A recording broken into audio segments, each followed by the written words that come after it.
నేను ఒక 3 మాత్రం ఇలా రాసుకున్నాను.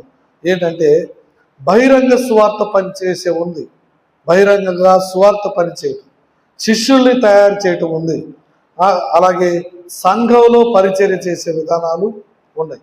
సంఘంలో ఉన్నటువంటి వారి కోసం అంటే బహిరంగంగా సువార్త పనిచేయటం, వీధుల్లో కావచ్చు, లేకపోతే వ్యక్తిగతంగా కావచ్చు, లేకపోతే ప్రతి తలుపు తట్టి కూడా కావచ్చు. బహిరంగంగా ఆ సువార్త పని చేస్తున్నటువంటి విధానం ఉంది.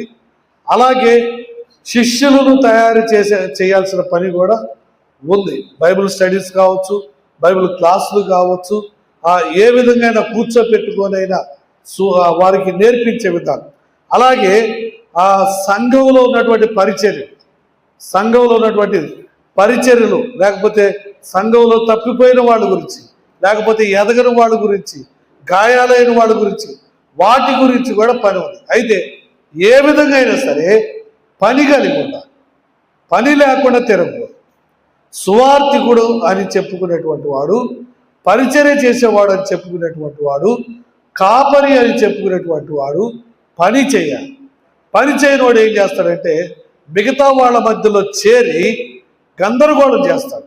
వాడు ఎలాంటి వాడంటే, వాడు అనకూడదు, అతను ఎలాంటి వాడంటే ద్రాక్ష పూత పట్టి ఉన్నప్పుడు వాటిని చెరుపు గుంట నక్కల్లాగా పనిచేస్తారు.